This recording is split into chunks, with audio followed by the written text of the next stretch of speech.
ఆలూరు నియోజకవర్గంలో ఆలూరు శాసనసభ్యులు విరూపాక్షి గారి పైన, ఆయన సోదరుని పైన, అలాగనే వైసీపీ కార్యకర్తల పైన తెలుగుదేశం పార్టీ వాళ్ళు దాడి చేయడమే కాకుండా తిరిగి మళ్ళీ వాళ్ళపైనే అటెంప్ట్ మర్డర్ కేసులు పెట్టి ఈరోజు విరూపాక్షి గారిని, శాసనసభ్యుల్ని అరెస్టు చేయడం జరిగింది. ఇందులో భాగంగా ఈరోజు ఆయనను కలిసి ఆయనకు మేమంతా వైఎస్ఆర్ కాంగ్రెస్ పార్టీ తరఫున, యువజన విభాగం తరఫున మేమున్నామని చెప్పి ఆయనకు ధైర్యం చెప్పడానికే ఈరోజు వచ్చి విరూపాక్షి గారిని కలవడం జరిగింది. ఒక బాధాకరమైన సంఘటన ఏమ్రా అంటే, గడిచిన 2-2.5 సంవత్సరాలుగా ఈ రెడ్ బుక్ రాజ్యాంగంలో దాడులు వాళ్ళే చేస్తున్నారు, మళ్ళీ తిరిగి కేసులు పెడుతున్నారు. చిన్న చిన్న వాటి నుంచి పెద్దదాని వరకు అమాయకులను ఇబ్బందికి గురి చేస్తూనే ఉన్నారు.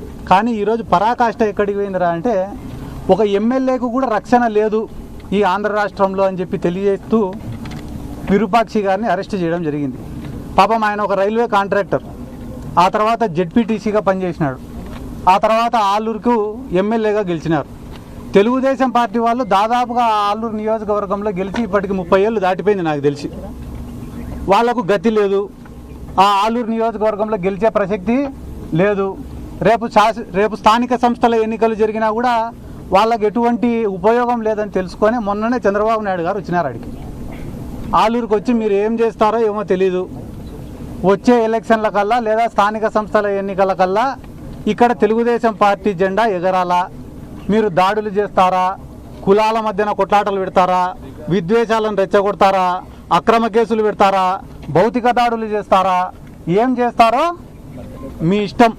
మొత్తానికైతే తెలుగుదేశం పార్టీ జెండాల ఎగరాలా అనే ఉద్దేశంతోనే ఈరోజు వాళ్ళే దాడి చేసి ఎమ్మెల్యే గారి పైన మరొక 34 మంది పైన, 27 మంది పైన ఒక కేసు, 43 మంది పైన ఇంకొక కేసు, దాదాపుగా 3 కేసులు నమోదు చేసి వీళ్ళని ఇబ్బంది చేసే కార్యక్రమం చేస్తున్నారు. ఎవరైనా వేడకండి, మీరే ఆలూరుకు పోయి విచారించుకోండి. విరూపాక్షి గారి పైన ఈ రోజు వరకు ఎటువంటి క్రిమినల్ రికార్డు కానీ, క్రిమినల్ కేసులు కానీ లేవు.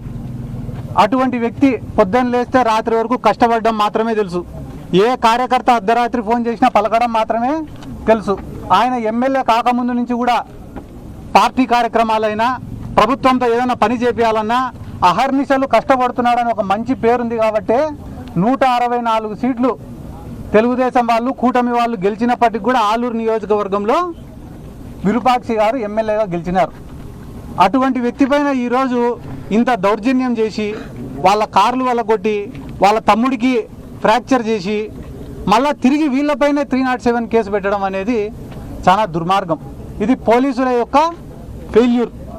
ఎక్కడైనా టీడీపీ వాళ్ళు, వైసీపీ వాళ్ళు కొట్టుకుంటారు, కేసులు, కౌంటర్ కేసులు పెట్టుకుంటారు, ఇవన్నీ మామూలే. కానీ దాడి చేసిన వాళ్ళపైనే వాళ్ళనేమో ఇడిచిపెట్టినారు, దాడి చేసిన వాళ్ళని, గాయపడిన వాళ్ళనేమో తెచ్చి జైళ్ళల్లో పెట్టినారు. ఇదేం ఈరోజు మాకు కొత్త కాదు. కానీ మీరు ఏ సంస్కృతికి తెరలేపుతున్నారనేది మీరే ఆలోచించుకోవాలి. ఎందుకంటే రేపు వైఎస్ఆర్ కాంగ్రెస్ పార్టీ అధికారంలోకి వచ్చిన తర్వాత మేము సైలెంట్గానే ఉండొచ్చు, కానీ గాయపడినవాడు, దెబ్బతిన్నవాడు, అవమానం పొందినవాడు మర్చిపోతాడా? కులాల మధ్యన కొట్లాటలు పెట్టాలా? ఎంతోమంది నాయకుల్ని చూసినా, కొంతమంది బోయ సామాజిక వర్గానికి సంబంధించిన నాయకులు వచ్చినారు, వచ్చి విరూపాక్షి గారికి వ్యతిరేకంగా మాట్లాడిపోయినారు. అదే నాయకులు మా ముచ్చుమరి గ్రామంలో ఒక బోయ సామాజిక వర్గానికి సంబంధించిన బాలిక మిస్ అయితే ఏ నాయకుడు రాలే. దళిత సంఘ నాయకులు వచ్చినారు ఆడ మద్దతు తెలపడానికి. క్లియర్ కట్గా వీడియోలలో ఒక ఆడామ వాళ్ళ భర్త, అతనే ఆ ఆడామవి గుడ్డలు చించినాడు. ఇక్కడ ఉన్న ఎన్నో మీడియా ఛానళ్ళల్లో ఆ వీడియోని టెలికాస్ట్ చేసినారు. గుడ్డలు చించుకునేది వాళ్ళే, గుడ్డలు చింపినేది భర్తనే, గుడ్డలు చింపినేది భర్తనే. కానీ కేసు కట్టింది ఎమ్మెల్యే బట్టలు చించినాడని కట్టినారు. ఇంతకన్నా నీచం ఆ రాజకీయాలలో. ఆ దళిత సంఘాల నాయకులు వచ్చినారు.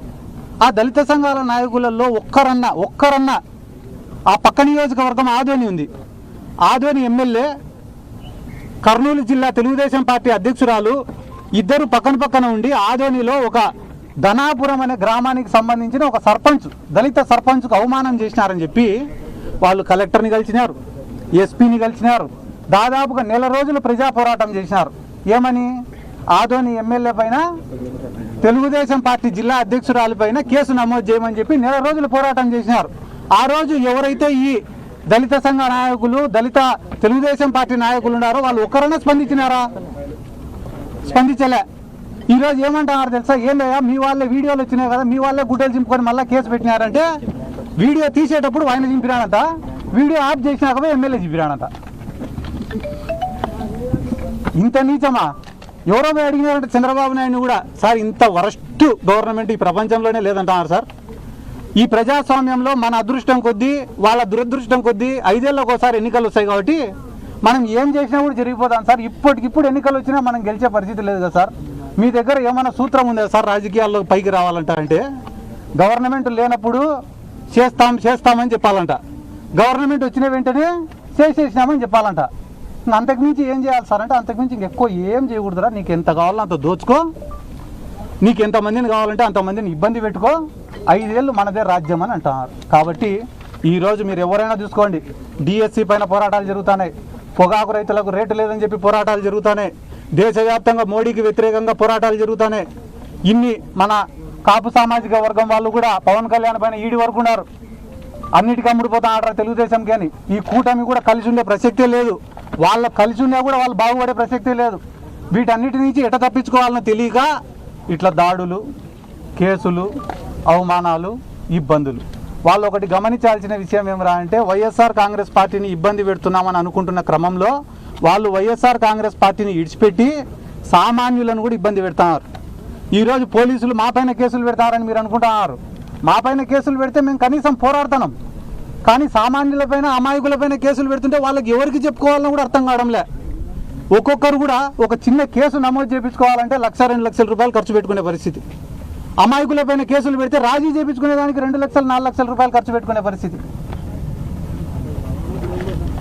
చాలా మంది అరే నక్సలైట్లు అనే వాళ్ళు ఉంటే వ్యవస్థలన్నా బాగా పనిచేసినాయి కదరా ఆ రోజు. వాళ్ళు లేకుంటే కానీ ఈరోజు మన సమస్యలు ఎవరికి చెప్పుకోవాలని కూడా తెలియక ఆత్మహత్యలు చేసుకునే పరిస్థితులు ఉన్నాయి కదరా అని అనుకుంటున్నారు. దయచేసి మీ మీడియా మిత్రుల్ని కూడా నేను కోరుకుంటున్నా, వాస్తవాలను ప్రపంచానికి తెలియజేసేది మీరే కాబట్టి ఆలూరు నియోజకవర్గంలో ఏం జరుగుతుందో మీరు కూడా ఒక్కసారి ఆలోచన చేయండి.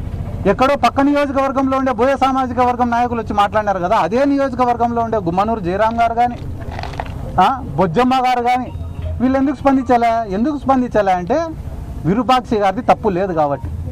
విరూపాక్షి గారి పైన స్పందిస్తే స్థానికంగా ఉన్న బోయ సామాజిక వర్గం వాళ్ళు కానీ మిగతా కులస్తులు కానీ ఎవరు కూడా ఒప్పుకోరు కాబట్టి. బయట వాళ్ళది ఏముంది, వస్తారు తిడతారు పోతారు, కానీ స్థానికంగా ఉండే వాళ్ళు విమర్శలు చేస్తే రేపు ప్రజలను ఎదుర్కోవాలి కదా. ఇటువంటి అన్యాయాలన్నింటినీ ఎదుర్కోవడానికి సిద్ధంగా ఉండం. ఖచ్చితంగా రానున్న రోజులలో నేను చెప్పే మాట కాదు, ఎవరెవరైతే నిలుగుతారో వాళ్ళకందరికీ చెప్తానా, 2 ఏళ్ళు మీ ఇష్టం, ఇంకా ఎన్ని కేసులు పెట్టుకుంటారో ఎన్ని దాడులు చేసుకుంటారో 2 ఏళ్ళు చేసుకోండి. కానీ అన్యాయంగా టీడీపీ వాళ్ళకన్నా ముఖ్యంగా అన్యాయంగా కేసులు పెట్టిన ఆఫీసర్లను మాత్రం, వైఎస్ఆర్ కాంగ్రెస్ పార్టీ కార్యకర్తలను సామాన్య ప్రజలను ఎవరైతే అవమానపరుస్తున్నారో, అసభ్య పదజాలంతో మాట్లాడుతున్నారో, స్టేషన్కు పోవాలంటే కూడా భయానకరమైన వాతావరణాన్ని మీరు సృష్టిస్తున్నారు. అటువంటి అధికారులకు చాలా సూటిగా స్పష్టంగా చెప్తున్నాం, మీరు ఖచ్చితంగా ఎంక్వైరీలు ఫేస్ చేయాల్సిందే.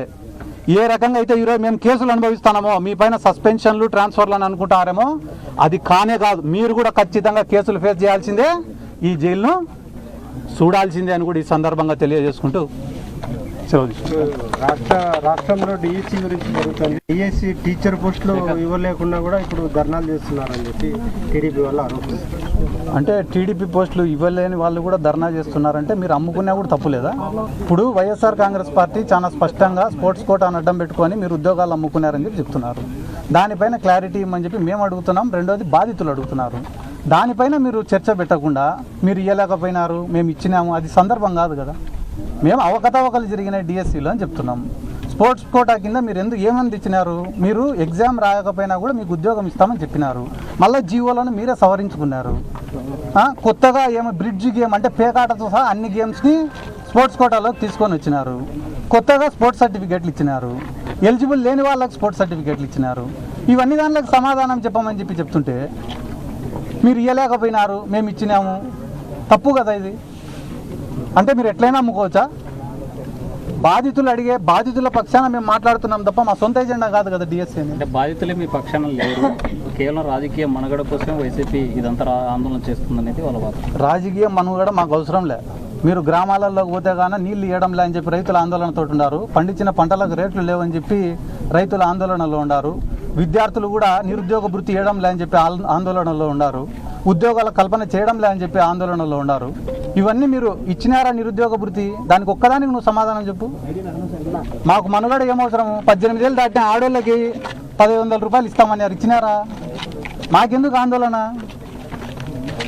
మీరు ఒక ప్రాజెక్టు పేరు తీసుకునే, ఒక స్కీమ్ పేరు తీసుకునే, ఒకటి వైఎస్ రాజశేఖర రెడ్డి గారన్నా గుర్తుకు రావాలా, లేదా జగన్మోహన్ రెడ్డి గారన్నా గుర్తుకు రావాలా, లేదా అప్పట్లో ఎన్టీ రామారావు గారన్నా గుర్తుకు రావాలా? ఇప్పుడు చంద్రబాబు నాయుడు పేరు చెప్తే ఏం గుర్తొస్తుంది? స్కాములు తప్ప. అమరావతి పేరిట దోపిడీ. ఇవన్నీ ఎందుకన్నా? రేపు దేశంలో మీరు ఫేక్ అలిగేషన్ చేస్తున్నారు కదా.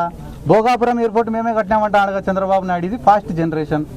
ఈ జనరేషన్లో యూట్యూబ్, ఫేస్బుక్, ఇన్స్టాగ్రాము ప్రతి దాంట్లో సబ్జెక్ట్ గ్యాదర్ చేయడంలో, నాలెడ్జ్ సంపాదించడంలో ఈ జనరేషన్ చాలా స్పీడ్లో ఉంది.